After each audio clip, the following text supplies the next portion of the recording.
I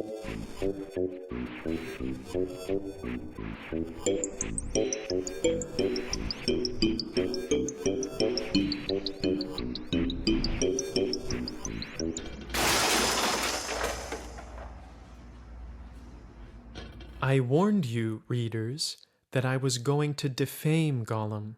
The fact is, it was not nice to its parents, for in the course of its activities it gradually changed from object to subject, from a builder's machine into its own builder, from a titan on a leash into a sovereign power.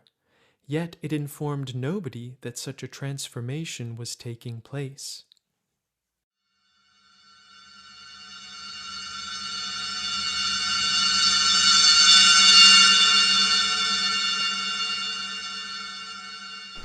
This is neither slander nor insinuation, for during a session of the Special Committee of the House and Senate, Golem declared, and I quote the committee's minutes, which are found in the Library of Congress, Tome 259, Fascicle 719, Volume 2, page 926, line 20, from the top. I informed no one. In that fine tradition whereby Daedalus, too, declined to inform Minos of certain properties of feather and wax. Nicely expressed, but the meaning of those words is very clear. Yet about this aspect of Golem's birth, the present book says not a word.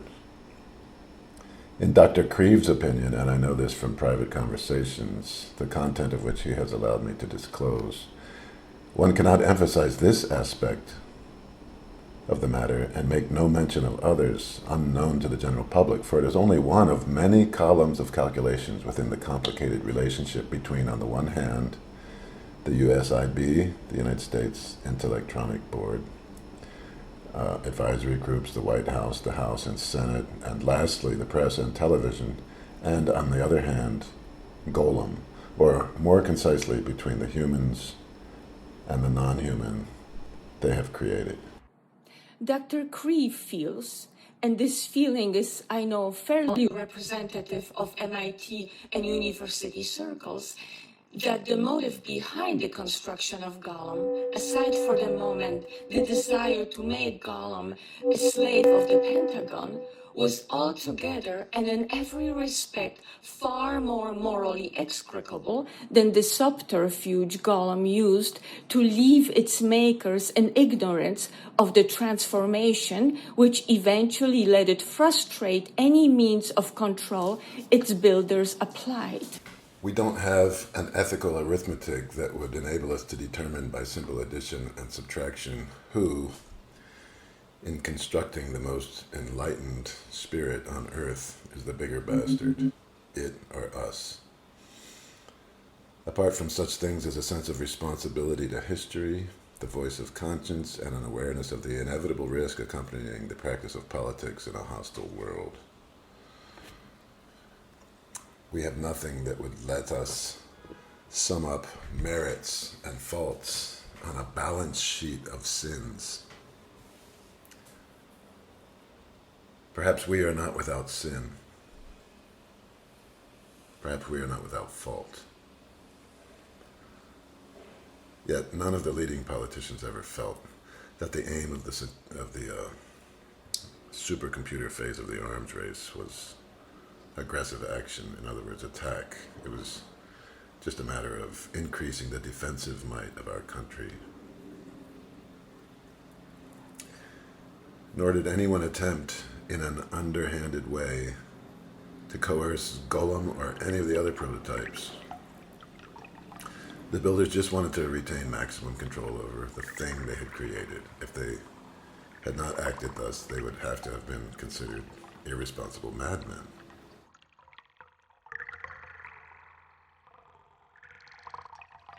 No person holding a high position in the Pentagon, the State Department, or the White House demanded, officially, Golem's destruction. Such initiatives came from persons who, although members of the civil or military administration, expressed only their own, i.e., completely private, opinions. Surely the best proof of the veracity of my words is the continued existence of Golem, whose voice still resounds freely, as the contents of this book testify.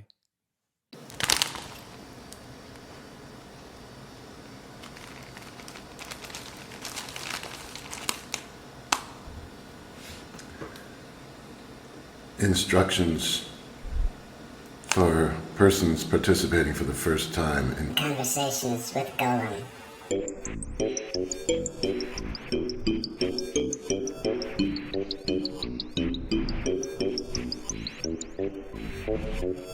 Remember that Golem is not a human being. It has neither personality nor character in any sense intuitively comprehensible to us. It may behave as it has both, but that is the result of its intentions, disposition, which are largely unknown to us. The conversation theme is determined at least 4 weeks in advance of ordinary sessions and 8 weeks in advance of sessions where people from outside the USA are to participate. This theme is determined in consultation with Golem, which knows who the participants will be. The agenda is announced at least 6 days before the session. However, neither the discussion moderator nor the MIT administration is responsible for Golem's unpredictable behavior, for it will sometimes alter the thematic plan of a session, make no reply to questions, or even terminate a session with no explanation whatsoever. The chance of such incidents occurring is a permanent feature of conversations with Golem.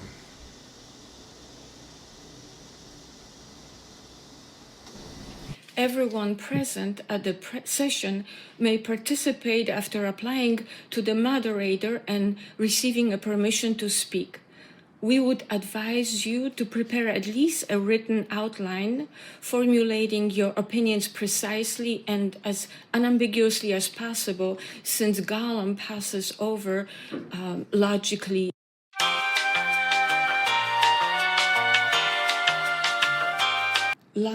deficient utterances in silence, or else points out their error. But remember that Golem, not being a person, has no interest in hurting or humiliating persons. Its behavior can be explained best by accepting that it cares about what we classically refer to as adequatio rei et intellectus. Golem is a luminal system about whose structure we have an imperfect knowledge, since it has repeatedly reconstructed itself.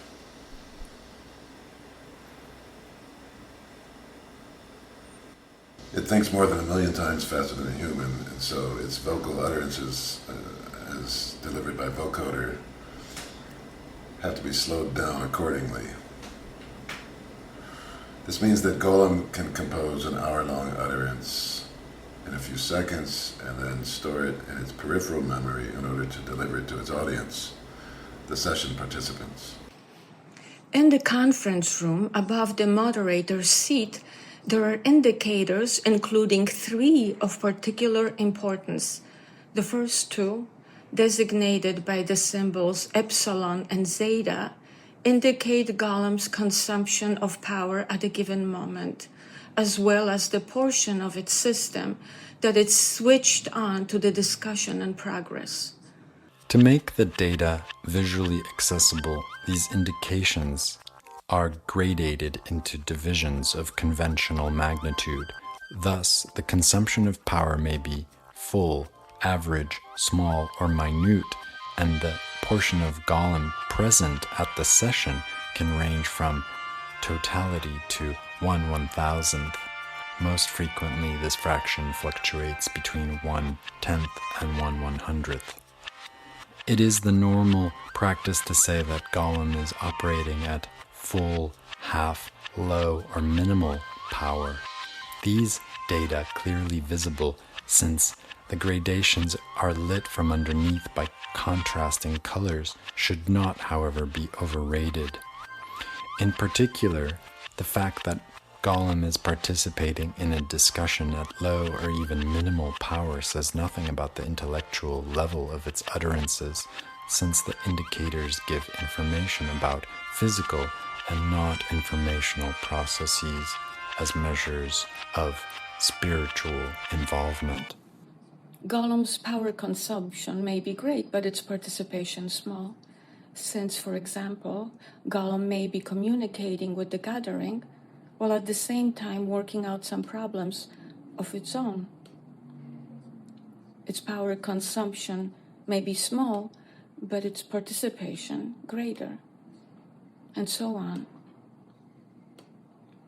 The data from both indicators must be compared from readings from the third, designated by the symbol iota.